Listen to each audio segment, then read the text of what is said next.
Happy Christmas, happy Do you know Facebook doesn't like you saying Happy Christmas? Do you know you can't say Happy Christmas? It punishes you for saying. Yeah, we did a thing last year. We did a thing, the Christmas Expo, and we got warnings saying that's not fair to say Christmas. I'm like, bloody hell. You know, what do I care if somebody said Happy Hanukkah to me? I'll go, Happy Hanukkah.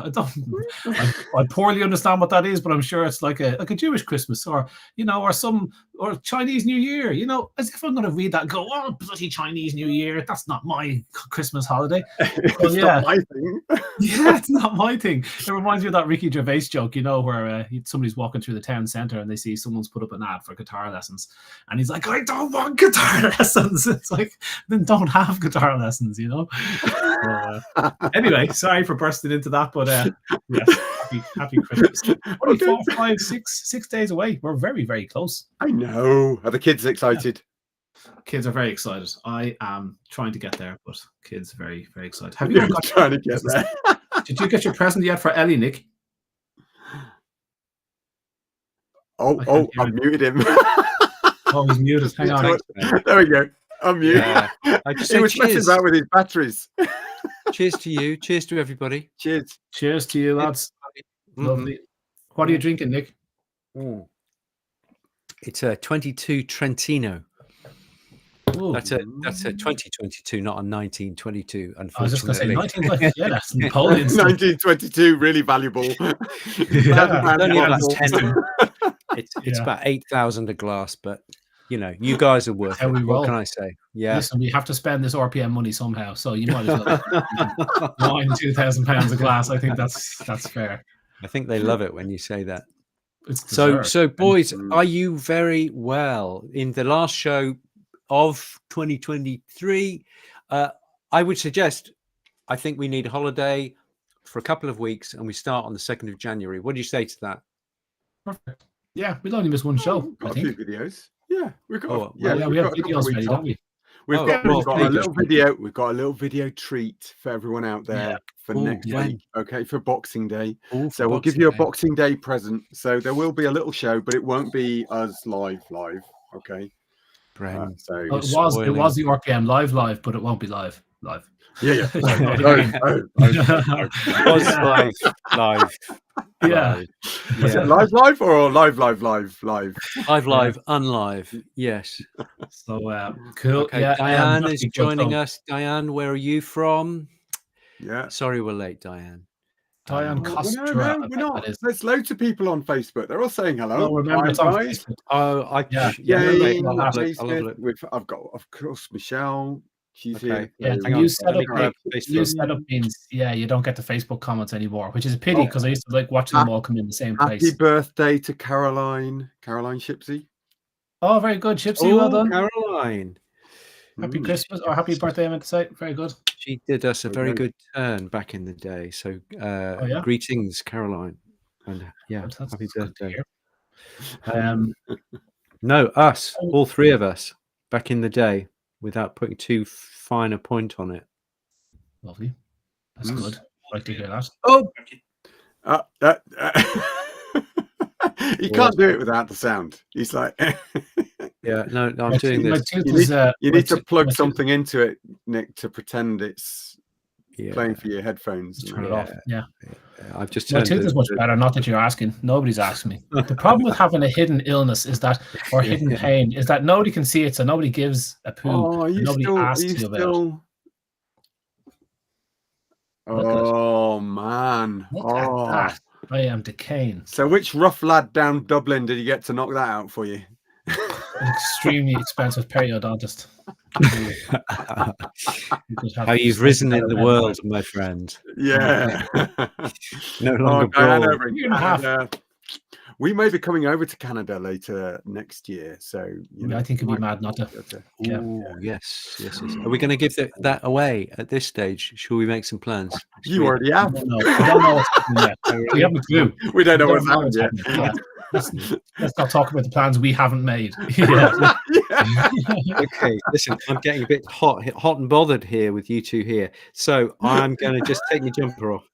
Okay. Oh, see, nobody this get is excited. the present, guys. This is the present. You get Nick stripping. Just carefully, doesn't show anything. Oh, You're gonna get hey! us banned. You're gonna get us banned showing your chest like I would that. say there's a good 24 inches between those nipples, Bren. What do you reckon? Impressive. What, taking a jumper off? I'll teach you how to do it one day, Brady. That would be nice. Yeah, I love watching my kids take off their jumper. They're just so bad at it. They always just like take one arm off and they get trapped. I love watching them struggle. It never helps. My face, stop my face. It's like, why do you keep doing Dad, that? my head's grown. Yeah. Oh, that's great. I love watching them struggle. We are we zip them up like that so that they can. Bren is wearing a zip-up top and a large red robe that comes from Star Wars, but it's an enviable red robe. I like that. It's got a hood top. Oh, it's Obi-Wan Kenobi. Yeah, Obi-Wan Kenobi. Absolutely. Yeah, it's my Santa robe. Very good. Cool. Very nice. I tried to buy a pair. Guys. So we are the Raw Pet Medics, and we are on podcasts, on every podcast you can possibly imagine, Spotify and Apple and you name it. That's about all I know, to be honest. So whatever you use, he says, adjusting his camera, whatever you use, you can usually find us on podcasts. We are on Patreon. We thank all our Patreon people on Raw Pet Medics Patreon.com /Raw Pet Medics. Logical. And I've only had one. Definitely not buying that. I've only had one sip of wine so far as well. Yeah. So it can only go down from here. So everybody's well. How's the last 7 days been, guys? I had a lovely podcast there. Sorry, Bren. I'm gonna bust on. It's been endless Christmas. We've had the Christmas do's. We've had all of the stuff from at work. We just had a fuddle today, so I'm eating the leftovers of a healthy Christmas fuddle. Oh, that is very fuddle. healthy. What's a fuddle mean? That sounds. Who had a fuddle? So everybody gets together and brings lots of food in. So we just have. You chuck it all in one big bowl. Is that right? Well, including the pudding. To save your bowl. Healthy stuff. Yeah. Everybody brings salad. Save on your cup. No. Some of us brought the sensible food, and then the rest of them complained and had loads of sweets. So you don't make friends with salad. You don't make friends with salad. Happy Christmas. Here's a salad. No, out you go into the cold. You're not getting any of my and mince pies and everything else. We should touch on a few things of how to prepare yourself for Christmas as we go through today. But no, so it's been wonderful. Yeah, as in mentally and physically. But I think it's been great getting into the Christmas spirit. I'm going to mention Christmas enough times to get us banned for something this year. It's a bit hectic always coming up to that bit where you're going to have a break because everybody's trying to cram in their consults and it gets all a bit stressful, but it's so great seeing everybody and they're all wishing you happy Christmas and giving you various bottles of wine and things like that, which I'm looking at loads of stuff around my feet at the moment and I'm thinking, what do I do with those? But I'm sure by Christmas they'll be drunk. So as will you. Yeah, as well. Yeah. So what were you doing other than having your tooth extracted by force? I went in for I did a podcast today with a guy from Australia, John Manning, if you're listening. And he comes from a big pet food company over in Australia, big dog pet food. And I've been talking to him on and off for a while, and he said he was in Ireland for a bit and would do a podcast. But it was so nice to go into Dublin at Christmas time, which I wouldn't normally do. I suppose you don't need to go into the city really anymore. But I went in, and you don't drive in anymore. You park at a Lewis stop, and you get the Lewis in little tram, and it's very nice. Nice sunny morning. You get in, and you meet the sound engineer who does all the big bands and stuff. A lovely guy, lovely setup, gorgeous studio. And I thought, this is so nice. Met John, lovely guy, lovely podcast for a couple of hours, and I have to say, I walked around feeling great. And toddled off, went to a cafe, had a bit of lunch, and I thought, sort of like a day off, which is probably the first time I just moseyed around, did nothing for the day. Came back, walked the dog. So I've had a great day today. So I'm fired up and ready to go. So yeah, it was good. That's been the highlight of my last 7 days, getting the kids ready for Christmas and all the other bits and pieces. I'm panicking because I don't have any presents for anyone because I'm a selfish man. I just don't know what to do. I don't know. I mean, what do you get, Elaine? What did you get, Ellie, Nick? Nothing. You can't say that loud. You know she wasn't. No, because I've got rid of my iWatch. I've got an analog watch because I don't want, you know, I went to a talk recently and they were talking about the way it has to fire in the green light in order to measure your blood and your pulse and, you know, all that stuff. Also, it's with you all the time. Even if you leave your phone elsewhere in the house, it's there and it can, you know, potentially record you and monitor what you're doing and what have you. And so I just thought I'd take a little step away from digital observation. Okay, so I got myself a watch. Ellie's got herself a few things, and so we just said, right, listen, we're doing great. We'll get the kids some bits and pieces, and we'll get stockings, you know, so little stocking fillers and what have you for she and I, but no big prezzies for she and I. No big prezzies. We'll be present neutral between us. Yes, Did that's you what get suckered into that? Did you really get suckered into that? It doesn't. Yeah, it might not happen that way. You know, she might not get you anything, but she'll turn up on the day. Yeah, and she'll be standing there. You really not get me anything. You're like, yeah, I got you. I didn't mean it. No doesn't always mean no. There's so much pressure. And I think about it so much now. I don't do anything, which is just straight. I bet you got loads of things for Chris, Brand. You don't have to tell us in case Chris is listening. Yeah. Quickly go around the back garden, dig up some bulbs, stick them on a pot. There you go. There you go. Daffodils, they haven't grown yet. Yeah. Wrap a bow around a little kid's neck, bring it in. We said we'd go for a couple of days somewhere and dump the kids somewhere. So we said we'd treat ourselves to that and just not buy any stuff. I love the way you say that. We don't have access to babysitters. That's the problem. We don't have a preponderance of family around to that's the problem. So, but anyway, hopefully with four brothers, you don't have anybody to look after the kids. Brothers don't take kids. Brothers useless. Sisters and mother-in-laws. That's what you need. They're all next door. They're all within spitting distance of my house, and there's just no. You can't go to a sister-in-law here. Take my kids. That's not cool. All my friends on there. It's just useless. Males are absolutely useless. Thank God I've had two daughters who are going to look after me at old age. But anyway, guys, what was the topic for? I can't even remember what we're supposed to do tonight. Our review. The title of the podcast. There's enormous words on the screen today. 2023 review. So, aside from last week, let's go a little bit further back. Do you guys have a little list of the shows that we have done? Yeah, I've got the shows. So, I was going to ask. No. So my thought, I was going to ask you, what was your favorite show? Who was your favorite guest? What have you learned? Just, you know, one little snippet that you've learned in 23, and what's your favorite book or podcast or episode of this, that, and the other that you've seen in 23? And then I think Conor said, why don't we just go through each episode and see what we can remember? I think that's far fairer. Which is no, well, it's easier.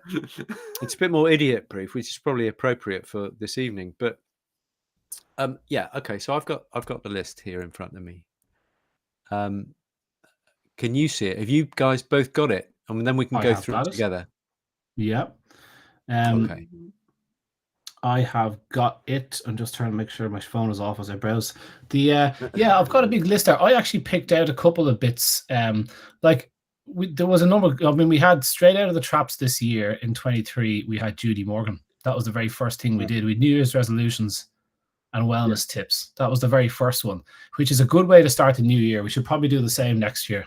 That's a good introductory show. What is the plan for this year? What are your plans for 2024? So that'll be a good one for the start of January, because I'm going to be on a health buzz. Everyone's thinking of a health buzz at that stage. So that'll be cool. Get a few tips from Bren, half of the health sensei, about how we're going to scrub ourselves out and detox for the month. So that's a cool start to the year. But straight after that was Judy Morgan, Dr. Judy Morgan. We had all the big guests this year. When you think about all the guests we had Judy Morgan, we had Becker and Habib, We have Matthew Murray. Maudie Lambert. We had Maudie Lambert. Maudie Lambert by two. Yeah, she's big. She's a big noise. Yeah. So like we had good guests. So Judy Morgan was great. She is an easy one to chat to, and we'll be seeing her next year as well. So it was a good thing to have on. So I love that. I love chatting to Judy. Zoo Farmer. We had. Yes, Caroline Ingram.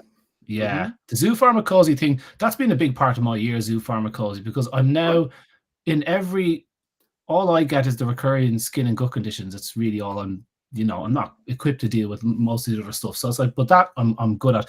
And I get that. And there's a key bit of it where I'm now convinced that so many conditions, a lot of these raw fed owners don't add salt to the diet, although we have been correcting that and saying good quality salt, very nutritious, very deeply nutritious, and to offer it to the dog. And before zoo pharmacology came into my life, before Karen started really telling me to look at zoo pharmacology, then Caroline Ingram, you guys might be familiar with it, but I wasn't. But Caroline got into it Karen did very quick. And I started thinking, instead of just putting the salt on the food, you just offer the dog some salty water. And so the dog can choose its own little bit of salt. And so zoo pharmacology, I started thinking about it for a lot of different spirulina. You see lots of videos online of dogs eating spirulina a lot because it's a detox. And cut sick dogs eat a lot of spirulina. And if you put chlorella and spirulina beside each other, they always go for the spirulina. It's like, there's something, it's just really interesting. And somebody gave me a tip saying some dogs like it dry and some like it in a paste. That's like a classic zoo pharmacology thing. So I learned from Caroline Ingram, I need to do her course. I need to learn more about this because offering the dog bits on the side, it's such a wonderfully simple, intuitive idea that I find myself talking about all the time. Last little bit on this, magnesium. One of you two said, we were talking about magnesium and its role in tremors, and these dogs were getting tremors. And I thought, okay, salt clearly is a fantastic source of really absorbable magnesium. So I thought, okay. So I had this collie with these terrible front leg tremors, and she couldn't get it right. She was ticking all the other boxes. I said, just offer the dog some salty water. Let's see. Within a week, I get an email. I just can't believe this. 2 days of drinking salty water, this dog's tremors have stopped. And I'm like, oh my God, it could have been anything now. Who knows what it was? But so I'm really bowled over the zoo pharmacology thing. And it's like homeopathy. It's like, it's right there. And I feel like I need to do this now because I've got kids now, they're getting colds and I don't know how to treat them, and I know the homeopathy would be handy with toothache and all the other stuff that's happened. And I haven't got the ability to actually treat some of these bits. So zoo pharma, that really has been a big part of my life. So I thought that was a big thing this year. I need to get my arse in gear about that. That's really, really useful because I'm treating a little Jack Russell bitch who has had kind of fasciculations, tremors for quite a long time. And the owner, Sally, we've been doing a lot of work, and with homeopathy, we've reduced them by about 80% or so. So Sally's probably here listening to us right now. I can't see Facebook because I'm using it to record, but Sally, remind me, let's have a look at the salt thing as per Dr. Brady. That would be a really, really good idea. So thank you for that. That's a really good idea because I see kind of shaky dogs periodically, and yeah, that's really useful. Yeah, you see it in collies a lot for some reason. You see that tremors, and I always thought it's just because they're ready to go. But she said, no, this is something else. It's just the legs are just in constant tremor, and and couldn't explain it. I thought, it'd be cool. It'd be cool to have like the top 10 things that dogs will select in like on a little tool belt ready to go. So when your dogs have gut conditions, you put down 4 or 5 things in front of the dog and say, what do you want? Chamomile or marshmallow, or and you let the zoo pharmacology people would say, stop putting the herbs in the food altogether. I'm not there yet. I'm still putting the stuff in going, no, this has to help your gut. They're like, no, the dog will take what he needs. And I'm thinking, yeah, children don't, but dogs probably would, I suppose. So, yeah. There was that study in the 20s, wasn't there, about in the 1920s, where they let kids just go at the foods that they wanted. You know that one, Nick? You said this a while ago. What was that? Say it again. Yeah, so this was a study that I presented in Helsinki. I'm glad you remember it, Bryn, and you weren't having a snooze. That's good. some of us remember this stuff. Yeah, no, it's very, very attentive. So I can't remember. It was something like Dr. Judy. He gave the talk and he can't even remember. This is Dr. Clara's kids. Okay, if you guys, so everybody watching, Clara's kids. It's Clara's kids. If you Google Clara's kids, basically she did some studies with a small group of kids as a pilot study, and she had these kids. They were orphans and they were completely malnourished. One of the kids had rickets and another had scurvy and goodness knows what. And in this day and age, you wouldn't be able to do these kind of studies. But actually, she was, taking them into a better nutritional place, and she gave them the full range of 40 foods, including there was buttermilk and there was cod liver oil and there was meat and there were vegetables and there were this, that, and the other. Okay, so a lot of really great unprocessed food, and she just left them to it. She didn't just put them in a room with loads of food and walk away for 2 years. Her nurses were meticulously watching and noting what the children ate, but they weren't guiding them whatsoever to see if the children had an innate sense of what they needed to eat. Every single one of those children, she did the experiment on about 16 kids in all over 10-ish year period. She did it, she staggered it. And the children were substantially more healthy than their peers when they finished the study. I'll tell you who put me on to Clara's Kids was our friend Jane Buxton, who wrote The Great Plant-Based Con, who we had on mid-June of this year. So that's a lovely tie-in. So if you're interested in that, she describes that halfway through the book. Is it not also in What Your Food Ate? Is that not also one of the sources that little story comes from? It's been mentioned in a few sources, but that's where I first came across Clara's Kids. Right. Yeah. Okay. I just shared it on the Facebook page for people that are listening. I just shared the review of what the Clara's Kids, the review of that work. Somebody wrote a study in 2006, and so I just shared it on the Facebook page for people to look at. That's really interesting. Bloody hell. There's lots of studies done on dogs as well, self-selection studies and ad lib feeding and free feeding, what they call it. People are doing it today, where they let dogs eat whatever you want. And I'm like, I'm not sure about that, because I just don't know. I don't think I can't trust myself to eat whatever I want. I'm a pig, and it's like there's no way he'll turn it off. Yeah, chocolate is not one of the 40 options, though. Chocolate and beers. Help yourself, Conor. I mean, no. But I tried to tell you. Someone told me that all dogs, all deep-chested dogs, and I see them Cocker Spaniels, all deep-chested dogs can eat 10% of their body weight. And so I was pushing this message quite a lot, saying, so a Labrador wants, 3 kilos, 6.5 pounds of meat and bone when it eats. And it's like, that's a huge portion of food. So I did one test on Dudley, and I gave him as much food as he wanted, and he kept eating, and he got over like 1.1, 1.2 kilos into him, to the point that he kept on trying to eat, and I thought he was going to injure himself. He was like, he wasn't like, I've had enough now, I'm going to lie down. It was just this whimpering, and he was uncomfortable. And I thought, this is not. Don't try this at home, kids. So ad lib free feeding for dogs, I'm not quite sure, but it's really interesting what they do select. So I bet you all animals do that. They very quickly learn what foods over time. You need that initial kind of street for the sugar and fat. Yeah, they might go crazy initially, as most of us would, but they may settle into some kind of pattern. Now, I just challenge you on that, Conor.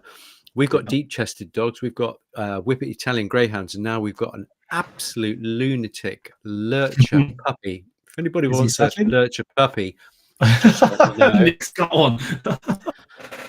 He's just a lunatic. He's got a very good heart, but that, when he's peeing on the floor all day long and shitting on the floor all day long. Well, you're 5 months old. I know behaviour is not to go to, and he sounds like you.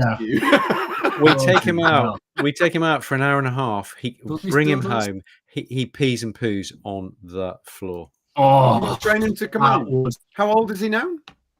He's about 18 weeks, 19 weeks. My God. And he's just trained to go to command by that point. They just doesn't get it. Doesn't get it. It's like, it's like someone that's been wearing nappies for the first 5 years of their life.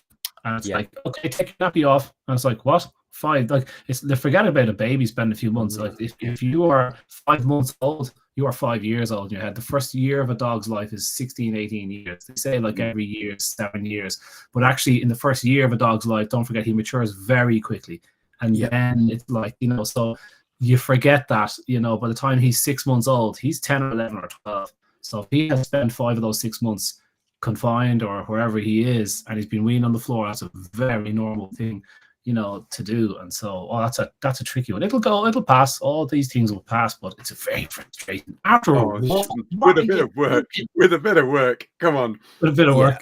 I was going to say, this is the stuff that I used to do in puppy parties 20 years ago. You know, teaching people how to train their puppies into going outside when they first get them, because they usually get them bundled into their arms at 8 weeks.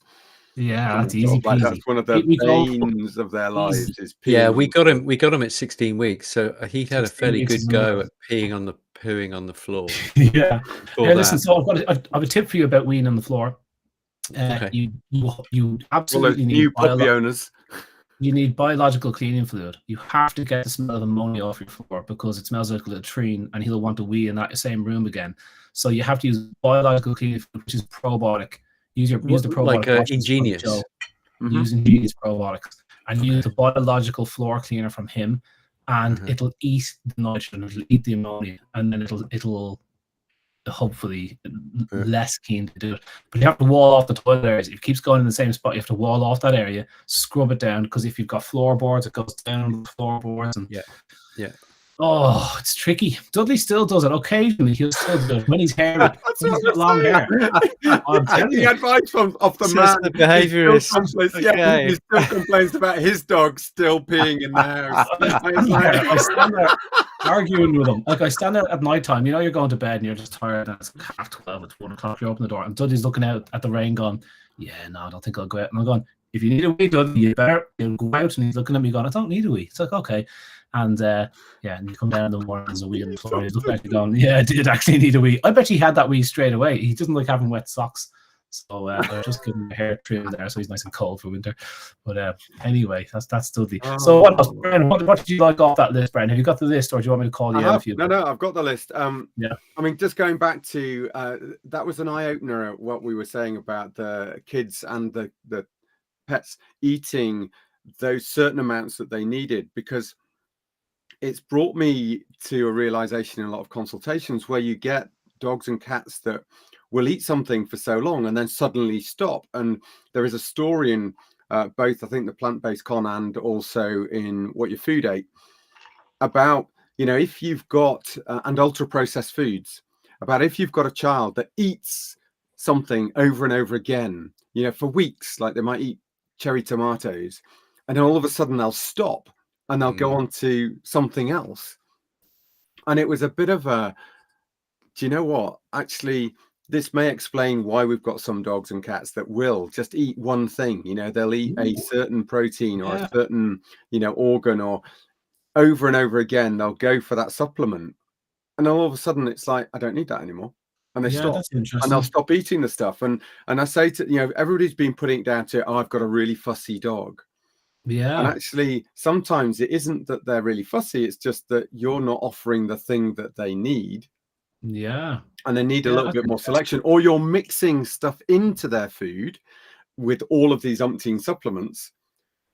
And they're just going, I don't need that. You know, don't put it in the food. Put it. Okay. How about this as a project for 2024 then, guys, that we ask our incredibly diligent people who follow to consider, and this is a major pain in the arse, and I realize that they consider putting, say, they're separating out the bowl. You know, you see these beautiful Instagram pictures. You've got you know, 9 different elements to the bowl. Well, why don't we do the opposite of that? And for those people who can be asked with this, because most people could not do this, you put down 9 different bowls, and you have the duck neck in that bowl, and then you have some, I don't know, pureed spinach in the next, and you have some spirulina in the next, and you have some marine oil in the next, and what have you, and maybe some, I don't know, minced lamb in the next, or whatever you would put in this big cacophony, smorgasbord in one bowl. You just try and separate it out. Even if you just put all the meat over there and all the veg over there, that I think is going to be very interesting. There is feed trials out of meat, veg, dry food, and they even did it in quantity where they put up a lot of dry food and a tiny bit of meat, and almost 100% of the time in these trials, often done by pet food companies, the dogs go for the meat. They take a meat-soaked tissue before they eat dry food in one study, which was a great one. I must share that again. That was funny. So it's like meat flavor is really important to them. So yeah, I bet they'd go for the meat, but I wonder like what types of meat are right for your dog, and does it matter where your dog comes from? Like if your dog is comes from northern areas or comes from, agricultural areas, or he's reared nomadic, and you've got this Akita, is he into grain as much as the other fella? Dry fed dogs, do they still eat carbohydrates? It's interesting that, and even with the herbs and stuff, like what do dogs actually select and when, and there's a wealth of information you could get from that, and people would do it. Fascinating. So I used to work. She died about 10 years ago or so, and this old lady, she's, I don't know, 75 or so, and she'd been feeding dogs all her life, and her theory that, if you've got a Pekingese, then you've got to think, okay, maybe rice might be beneficial as part of the diet. Pekingese, Peking, China, etc. If you've got a Japanese Spitz, then maybe you should look at the classic sushi Japanese diet, maybe more fish than otherwise. If you've got a dingo, then you'd be going more for lizards. Pretty difficult to get at pets at home, methinks, and what have you. So I think if you've got a specific breed, or even if you've got a cross which is demonstrating the phenotype is very strongly one side of that cross, you've got a shepherd cross who looks really shepherdy. Say, right, what do they eat in Alsace back in the day? Answer, probably quite a lot of goats, quite a lot of sheep, quite a lot of dairy, maybe. How fascinating is that as a project for 24? That's it. You need huge numbers to participate to get a spread, because they'll be like, pups will eat what they were trained to eat as pups in the imprinting period, that first 5 months of life. So the Chinese scientist Cole 6700 cow pups, if you rear them on veg, they'll select veg for the rest of their life. If you rear them on meat, they'll select meat, and if you mix it, they'll eat whatever. So it's like, that's a real crucial first period. So most of the studies, ad lib kind of feed trials done on dogs are done on dry fed laboratory animals, and it's like, is that representative of a real animal? And even when you're dry fed, they still don't include dry food in their diet. It's like, we'll eat anything with carbohydrates. They always go for fat initially, and that decreases then over time. There was another good guess that, do you remember, this was midway through the year, this is the end of April, early May, Gemma Hansen. She had a company, pain behaviorist. Her simple tip, Dynamic Dog. Thank you, Gemma, if you're watching. Sorry. But Gemma's lovely and nice, simple message. But she is absolutely, what's the word? She's so, she sees it all the time. It's to do with pain. So she goes, if I see bad behavior, I'm instantly thinking there may be pain at play. And I just thought, maybe. And she goes, a very simple solution to that, to find out, is to give a little bit of pain relief. And if the pain relief works and the behavior improves anyway, that it has to be pain related. And I thought, what a wonderful. And you can apply that to a lot of things where you actually give the solution. Let's say like an internal yeast issue in a dog, and you're not external yeast issues. You can see it, you can smell it. It's easy and it's treatable, and we can do it great. But an internal, a dysbiosis where there's a terrible yeast bloom and the dog's chronically itchy, that's harder, because you need someone to actually go through the poo and tell you there's a yeast issue. So actually, you can just spend a week or two giving a yeast treatment to those dogs, a bit of cellulase, a bit of raw garlic, a couple of other things, MCT oil. And if the dog improves and they're the only things you added in, well, then it's most likely if you're trying to kill yeast and it killed them. So I thought giving the solution Gemma Hodgson's idea, give the solution, and and then she also explained that there's 4 or 5 different types of pain relief. There's paracetamol, which you can get, easy peasy, careful how you do it and dosage and all that, but you can do it.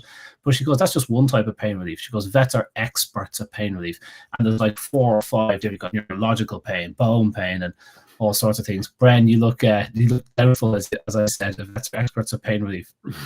Not every vet is excellent at pain relief, and I would say there is a lot of work done to encourage more appropriate pain clinics and pain control through multimodal options. So if your pain relief from your vet just consists of a non-steroidal anti-inflammatory, do question whether there's other options alongside that to investigate the pain. How can we ask that? We can't ask the vet that. Is there a better way? Like, I mean, if they've just had... They give you one thing. If they give you one thing and say, that is the pain trial, that is it. Okay. Don't say, look, there's many options. We'll try this first. We might move on to other things. Yeah. Okay. That's totally Then that would be a question that I'd say, okay, is there an option to add some things together? Where are we going if this particular drug doesn't work? Don't just get suckered into a one drug pain trial. Yeah, definitely. Yeah, okay. Yeah. And that's what I'm saying to ask for. I'm not expecting you to know all the drugs. I'm not expecting you to know all of the things from acupuncture and chiropractics and homeopathy and herbal medicine and all of the other things with laser therapies that you could go into, let alone all of the opioids and other analgesics. I'm just saying, if they give you one drug and say that's a pain trial, okay. Yeah, no, I want more. I want different. Yeah, it is a good place to start, though, because if you think of it, we've been doing it in equine medicine. That we've been doing pain trials for as long as I can remember. Okay, and I was treating horses. I don't treat a lot of horses now, unfortunately, because I love the things. We've been doing pain trials since, I don't know, phenylbutazone was invented, really, since like the 60s or so. Yeah, you've got a stroppy gelding, you've got a mare who will reject her saddle, and the rider is saying, no, it's just, she's just really badly behaved.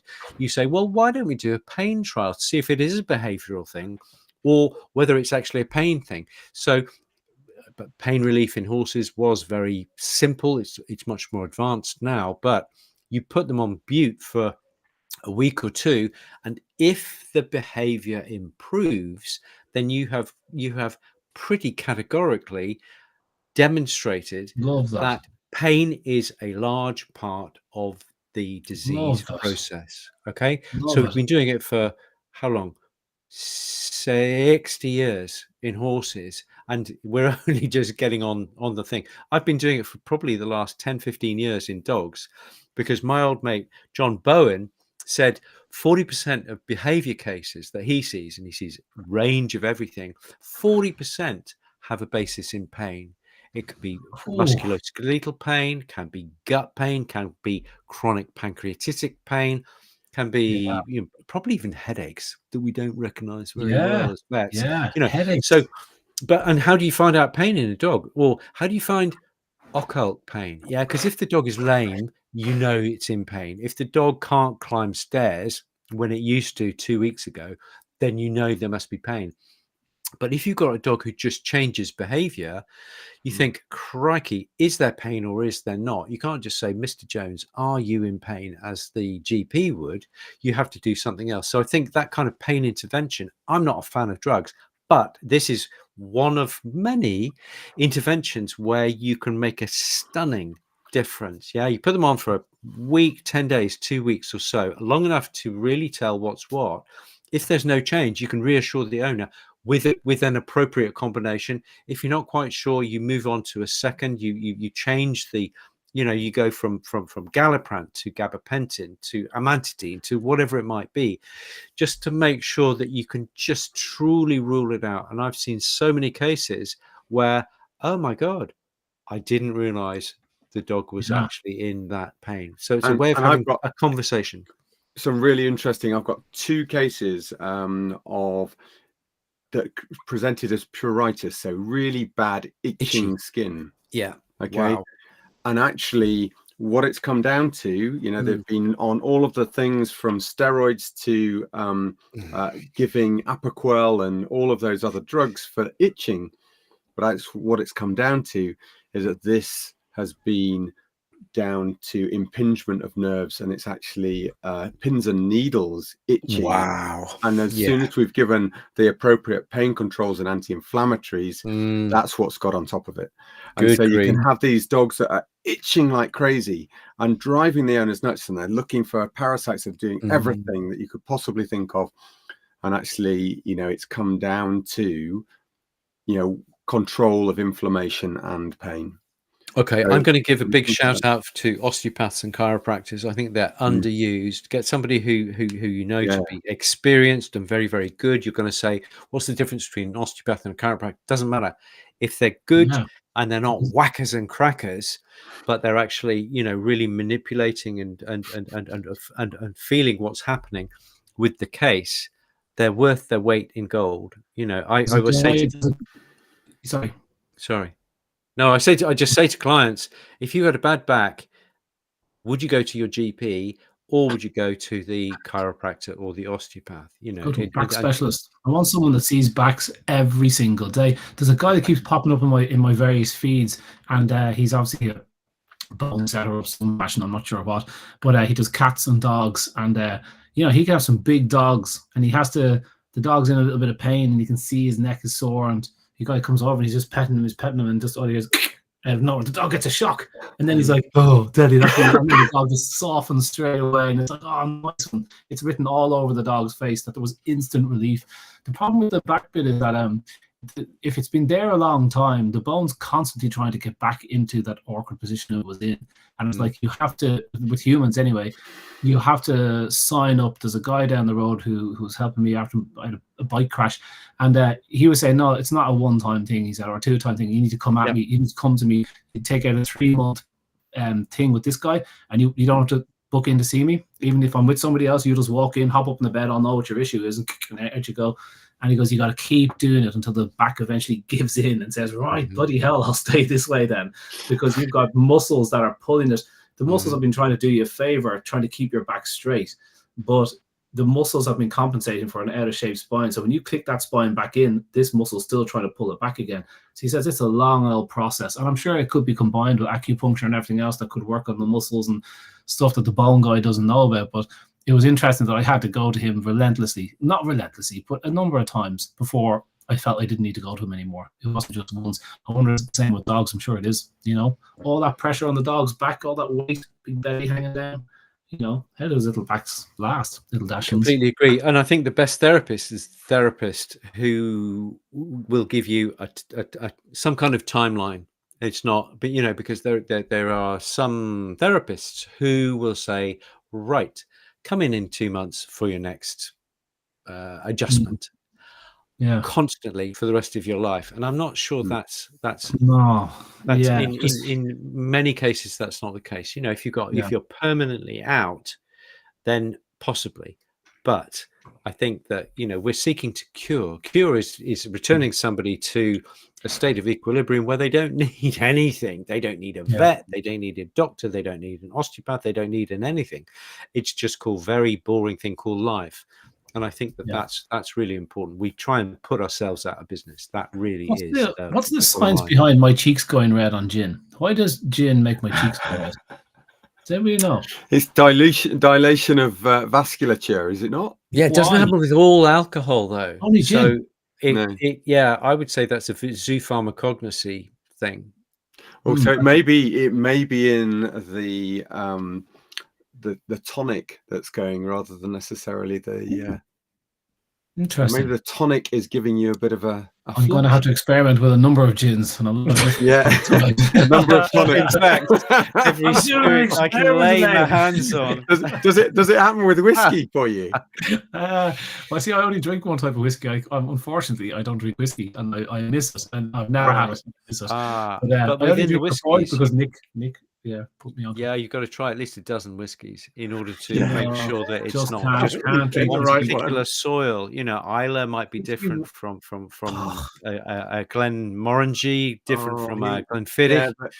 Yeah, but we got him onto Lefroy, didn't we? That's the Lefroy. Yeah. I'm on Lefroy. I do like Is that. it any good? Yeah.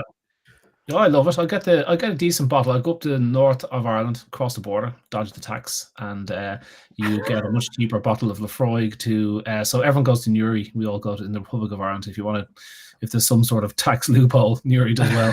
And but your booze is so much cheaper than Ireland's booze. We've got like, I mean, half price. Right. Lefroy will be double the price in Ireland for whatever. Blimey, yeah, so 30, 40 sterling in Northern Ireland will get you a bottle of Lefroy that will cost you, like the Select, which is, it's whatever it is. It's only about 10 years. It's good. It's about 10 years, but it's about maybe 60, 70 euro here, but it's only about 30 sterling in the supermarkets up in Northern Ireland. So it's tempting to pick up a bottle now and again. And will it give you the flush effect? No, it doesn't. I don't drink vodka, but if I did, whenever I did as a kid, I would get that very flushed red face as well. I remember I was in New York one time and I was at a thing and it was like long and it was a lot of vodka, and I had like this huge red blotches on my neck and my cheeks, and it was like vodka warned me, don't drink me, because I have a bit of a gluten issue. Yeah, so like if I go out a night in beers, I'll be snoring like a pig and they won't let me sleep beside her. So beers really stuffed me up. So it's a gluten thing. It surely is. I remember someone told me a while ago I was sensitive to gluten, and if you've got to get off it. And that was the start of me thinking, if I'm sensitive to gluten, and 30% of Europeans are, 40, 50% of Africans are, because they weren't raised on gluten-containing crops. They grew up with sorghum and millet and non-glutenaceous crops. Aboriginals, 60 to 70% of them are gluten intolerant, because there's just no gluten in Australia until whites bring it over and introduce them to beer and whatnot. So it goes with how long you've been exposed to this protein, and because so about 30% of Europeans. And when I was over in Australia, I was thinking, okay, this is why I'm snoring. All of a sudden, there's something in the Australian wheat that's really bothering. Maybe it was the type of glyphosate they use, who knows? But definitely Aussie wheat did it to me badly. And then I thought, how come dogs are being fed 60% wheat and they're okay? They haven't been eating wheat for 50 years, 60 years. And that was my number one question. I thought, how do dogs process gluten safely? And that was one of the very first things I started researching with guide dogs in Australia. And there was just nothing. There was no studies. 1 or 2 studies by day. And that was it. I was like, they don't process it safely. Is the point? Yeah, IBD. That's the answer. Yeah. Yeah. They get itchy, IBD, bad ears, bad feet, bad bums. Guys, I'm going to pull the plug. I'm going to pull the plug. It's 1949. I'm going to say, shall we go to Patreon? Go to Patreon, and we're going to go one by one, very quick fire through the whole shebang of last year on Patreon. Okay. One comment. We're going to say the one thing that we remember from that show, and that's going to be a challenge for Conor, who wasn't at tricky. Half of them. Anyway, that's going to be tricky for me. All right, cool. All right, let's do it. That'll be good. Let's do that. Look, it's been great, guys, to review, and we so look forward to seeing you all in 2024. We've got some treats coming for you. Please, if you do want to support what we do and you love to come see us, please do follow us on the patreon.com/Raw Pet Medics for the price of a pint, which you've just seen me drink. Thank you very much for that one person. For a price of a pint a month. It's pretty good. A pint a month. Yeah. In fact, a pint is probably £7 or £8 these days, for goodness sake. So it's cheaper than a pint. So come join us, see what we've got to show you over there. And hopefully we've got loads of exciting stuff that will be coming out to you guys next year. We've got so many projects we want to do, and we want to share it all with you. So come support us. And for those who want to see what we're going to do in an hour or so, everything should be uploaded to Patreon so you can see what we talked about. So we're going to Patreon now. It won't be on Patreon for about an hour because it takes that long for the cogs to whir. So it's 8-ish now. It'll be 9-ish before you can see it. Yeah, the mainframe. Power it up. Like a computer from the 1960s. I think that's more. Yeah. Let's do that, guys. Let's do that. Take it easy, guys. Happy Christmas and all that. Have a nice Happy break. Christmas, everybody. Happy New Year. We'll see you on the 2nd of Jan and look forward to that. Enjoy. Take care.